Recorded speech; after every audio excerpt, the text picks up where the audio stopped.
Pessoal, eu já trouxe um vídeo aqui no canal. Se você não viu, acho que até é interessante talvez ver este vídeo, esse primeiro vídeo, antes de assistir esse aqui. Mas basicamente era uma informação que um importante dirigente procurou a imprensa na concentração antes do jogo contra o Juventude e o recado foi simples. A imprensa está batendo demais no Luiz Castro, é demasiado, não adianta bater. Nós, da direção, temos convicção nele e o Luiz Castro pode até perder 10 partidas consecutivas que ele não vai cair. Nós não iremos demiti-lo. Neste vídeo, eu trouxe alguns bastidores, que inclusive colocam a convicção que existe dos dirigentes no Luiz Castro, mas até a multa, que é de todo o contrato, até o final de 2026, ou seja, colocando em valores mais de 40 milhões de reais. Não chega a 50, mas é mais de 40 milhões de reais o valor para mandá-lo embora. É só somar tudo que ele tem para receber daqui até o final e este é o valor da multa do Luiz Castro. Isso impede o Grêmio de tirá-lo. Mas tem também uma convicção dos dirigentes, que eu preciso te contar aqui. Alguns bastidores, depois que eu coloquei esse vídeo, foram me passados e eu quero, obviamente, deixar bem informado a partir de agora. Esse vídeo é para Zapay. Se tu não conhece, Zapay é um aplicativo que te ajuda a pagar IPVA, licenciamento, multa ou qualquer restrição que tu tenha no teu carro, moto, ônibus ou caminhão. Tu vai agora na descrição ou no primeiro comentário, vai baixar o aplicativo que é de graça. Consulta pela placa do teu veículo quanto que tu deve para o Detran. E aí paga em 12 vezes no cartão. Se usar meu código promocional, tu ainda tem 20% de desconto nas taxas que Visa ou Master abrem. É uma barbada. Na descrição do primeiro comentário, tu vai bem, pode confiar, os caras são credenciados ao Detran e é bem seguro por lá, beleza? Gente, olha só, deixa eu contar uma história pra vocês aqui, que me passaram. Depois do jogo contra o Juventude, depois que esse dirigente já tinha dito o que falou para a imprensa, no off ele não vou divulgar o nome, obviamente eu sei qual é o dirigente, sei quais eram os repórteres que estavam lá e tal, mas não convém aqui. Um dirigente do Grêmio, na roda, conversou com os jogadores. Eu vou até falar aqui porque não é nada absurdo. Foi o Paulo Pelaipe, o diretor executivo do Grêmio, falou na roda depois do jogo contra a equipe do Juventude. E ele não disse com essas palavras, ele não disse com as palavras que eu vou dizer agora, mas pelo menos parte das pessoas que estavam no vestiário e os jogadores com quem tenho acesso entenderam desta maneira o que o Pelaipe falou, que é como se dissesse: pessoal, nós confiamos no Luiz Castro, ele é o nosso treinador e a gente precisa que vocês consigam entender a forma que ele quer que vocês joguem, porque nós estamos abraçados no Luiz Castro. Eu insisto, o Pelaipe não falou com essas palavras, mas depois do jogo, na roda, Paulo Pelaipe se manifestou e para as pessoas que têm um contato dentro do vestiário, os jogadores entenderam isso. Esses, pelo menos, com quem tem o contato. Que foi uma ideia de, gente, o Luiz Castro é o técnico, tá? Só para avisar vocês, a gente tá abraçado nele, mesmo que se entenda. E aí, não é fazer crise ou não fazer crise.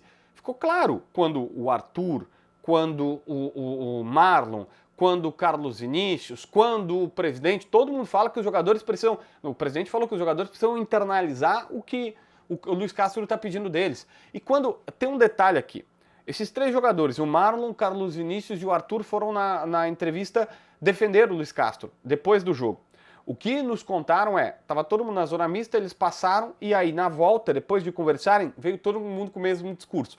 Tá claro que foi um alinhamento estratégico para proteger o Luiz Castro e dizer, olha, nós confiamos no mister, nós confiamos no treinador.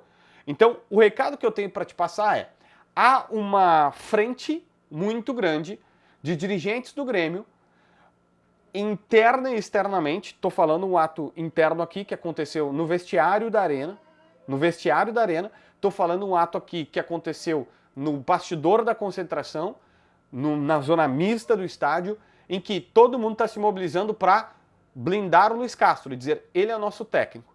Tem pela convicção, porque eu recebo de pessoas dizendo, não, a multa é alta, é impagável, o Grêmio não vai pagar 40 e tantos milhões, quase 50 milhões para demitir alguém que contratou 45 dias e gaveta do JB aqui, tá aí trazendo a minha opinião até então a informação. Acho que é loucura tu fazer isso, dá chance pro cara, dá tempo pro cara jogar, mas automaticamente o Grêmio confia nele. O Grêmio vê que o trabalho é bom. O Grêmio vê que o trabalho no dia a dia é bom. E, aliás, eu recebi de jogador dizendo, as ideias do Luiz Castro são boas.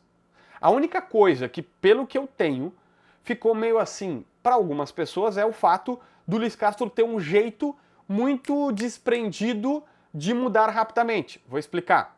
Ele começa apostando tudo no Thiaguinho e no Arthur, sem primeiro volante, e no Cristaldo de meia. Vem o Grenal e ele acusou demais a pancada no Grenal. Ele sentiu a pancada no Grenal. Ele tira o Thiaguinho e o Arthur e diz, não posso jogar assim, vou ter que jogar com outro volante. E tira o meia também, coloca o Edenilson. A partir do momento que o Edenilson não deu certo, ele tirou o Edenilson, colocou outro jogador. O Edenilson não gostou, obviamente, de ser substituído lá no jogo contra o São Paulo. E ele vai fazendo. E o que me disseram é, ele não é mal, ele não leva pro coração, como outros técnicos. Ah, o cara tá mal, ele fica bravo. Não, ele é muito simples. Jogou bem, fica. Não tá tão bem, sai, vai pro final da fila e coloca outro. Aconteceu isso com o Cuejara. O Cuejara entrou numa partida contra o São José, foi mal, nunca mais recebeu a oportunidade, vai lá pro final da fila. O Cristaldo foi lá pro final da fila. E outros tantos jogadores, o Edenilson, se não tivesse saído, iria pro final da fila. E me disseram o seguinte, ele não faz por mal, ele não é um cara rancoroso, ele é um cara do bem, ele só é prático. Que até é bom para todo mundo, tá? Ó, jogou bem, ficou, não jogou bem, sai, vai pro final da fila e ele vai mudando automaticamente. Eu tenho outros dois bastidores sobre a situação dele que são importantes. Primeiro, há uma convicção até bastante, eu ia usar exagerada, mas ia ficar uma opinião, mas há uma convicção muito forte na arena, para não ficar opinião, mas é realmente importante, que o Leonel Pérez e o Juan Nardoni vão dar uma consolidação para o meio-campo do Grêmio que o meio-campo precisa. Um primeiro volante bem postado no meio-campo e o outro cara que vai dar mais ritmo do que o Arthur, vai ser mais intenso que o Arthur, e o Arthur vai fazer a saída de bola. Provavelmente o Grêmio vai jogar com um tripé de homens no meio-campo, com esses três sem o meio-campista. Isso vai dar uma solidez. E aí hoje me bateram o seguinte, olha, o Grêmio precisa de um lateral direito e o Luiz Castro quer muito um lateral direito. E o que me bateram é, o Luiz Castro precisa de um lateral direito e ele está pedindo. Mas ele também não é bobo e ele sabe que a direção investiu bastante em reforços. E hoje não tem espaço na folha para contratação de um lateral direito pagando. Teria que ser um negócio de mercado.